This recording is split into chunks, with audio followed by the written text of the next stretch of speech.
Pessoal, saudações. Com vistas ao processo de ajustes curriculares, né, e visita do MEC para avaliar o nosso curso, nós enviamos um formulário para os egressos, que a gente tinha registro de e-mails, 165 egressos, solicitando informações sobre os seus itinerários, né, depois da graduação, e também opiniões. E a gente recebeu 50 respostas, então um terço, né, dos egressos responderam. E eu havia, quando fiz a solicitação, me comprometido a dar uma devolutiva das informações. Então eu vou passar agora rapidamente, vou descrever rapidamente algumas respostas, né, a proporção de algumas respostas de questões objetivas, de questões fechadas, de marcar itens, né? E posteriormente nós vamos avaliar as questões em aberto, as questões, né, cujas respostas são mais opiniões, e vamos divulgar não somente para vocês, egressos, mas também para quem tiver um interesse. Então eu agradeço muito a participação de quem respondeu. Para quem não pôde responder, o formulário continua em aberto, quer dizer, as pessoas, né, além desses 50 que responderam, quem tiver ainda a possibilidade de acessar, né, e preencher o formulário, seria muito bom a gente completar as respostas, né, ter mais respostas.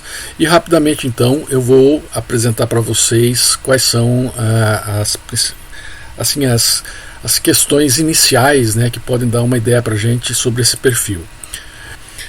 Houve 33%, né, praticamente um terço, assim, bem redondinho de respondentes, um total de 165 e-mails que nós temos registrado. É possível observar que há uma distribuição, né, nos vários semestres de ingresso, então isso dá uma consistência interessante em termos de diversidade, e inclusive nos primeiros semestres do curso, quando o curso iniciou lá em 2009, 2010, nós temos respostas de egressos. Isso é muito importante, é muito positivo.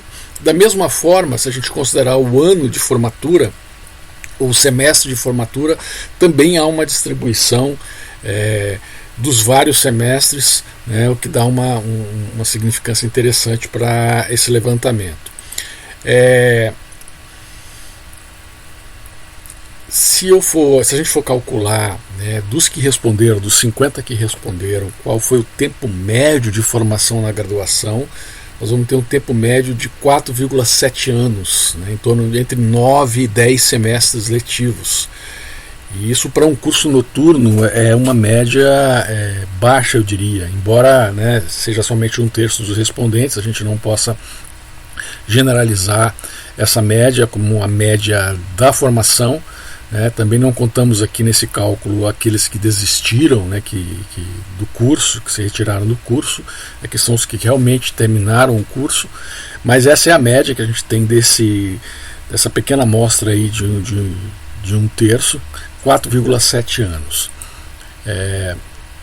E eu vou rapidamente aqui elencar algumas das questões, das respostas, somente como um comentário, sem uma análise, mas para as pessoas terem uma ideia. Então, uma questão fechada que foi apresentada foi: após a sua formatura, realizou algum curso de pós-graduação, tipo especialização, residência multiprofissional, mestrado, doutorado, etc. 78%, né, dos que responderam realizaram algum curso de pós-graduação. Isso é um dado muito importante, um dado significativo, né?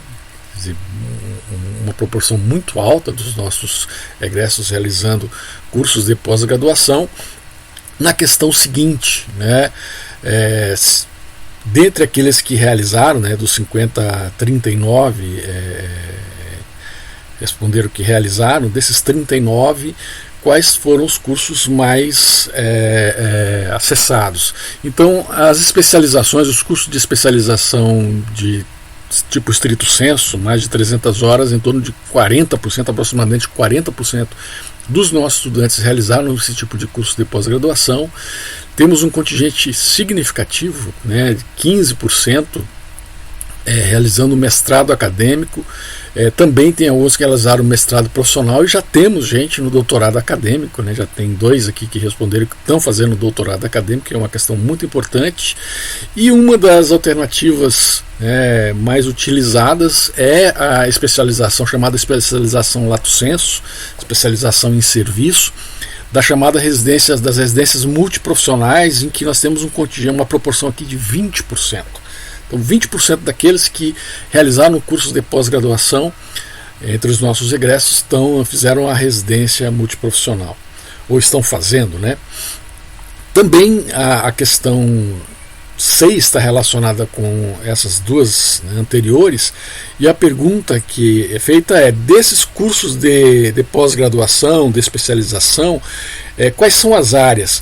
E quase metade, 42%, 42,5%, realizaram ou estão realizando os cursos de pós-graduação também na área de saúde coletiva, que é bem interessante, né? Em torno de 20% na área de saúde, mas não especificamente da saúde coletiva, e em torno de 17,5% em outras áreas. A pergunta seguinte tem a seguinte questionamento, né? Após a sua formatura, realizou algum concurso público ou seleção visando ingresso em serviço público? Em torno de 64% realizaram, dentre os quais 22% tentaram uma vez e 44% tentaram mais de uma vez, sendo que 34% não tentaram nenhum concurso. Então isso é um dado significativo, ou seja, de cada 3 egressos, pelo menos 2 egressos chegaram a realizar ou concursos ou seleções públicas, né? E a pergunta seguinte é: atualmente, encontra-se trabalhando com algum vínculo formal, tipo vínculo de estatutário, CLT ou outros contratos formais? 74% dos nossos egressos encontram-se trabalhando com o vínculo formal. Então, 3/4 dos nossos egressos encontram-se trabalhando com o vínculo formal. E aí a pergunta seguinte é: no caso do trabalho formal, e aí evidentemente responderam aqueles que têm o vínculo formal, qual é o setor de atuação? E 72,5% estão em serviços públicos, 12,5% em serviços privados, 7,5% estão trabalhando nas 2 esferas concomitantemente. E aí, em se tratando desse mesmo trabalho formal, a pergunta seguinte é: qual é a área de atuação? 20% na área específica de saúde coletiva, 40% na grande área da saúde, mas não especificamente em saúde coletiva, 30% em outras áreas. Dito de outro modo, em torno de 60% dos respondentes estão atuando profissionalmente na área de saúde, né, o que é um dado também me parece significativo. Essa questão seguinte, essas 2 questões seguintes, têm a ver com opinião e com disposição. A primeira pergunta é: qual a sua posição sobre a criação de conselho profissional para os sanitaristas graduados? Essa é uma questão controversa, né, que vem sendo discutida já há alguns anos pelo movimento dos estudantes e também, né, dos profissionais, né, em todo o país.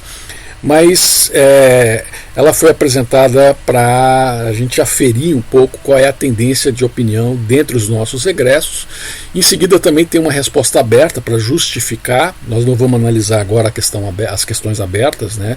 Tanto as justificativas favoráveis ou contrárias, nós vamos deixar para um segundo momento.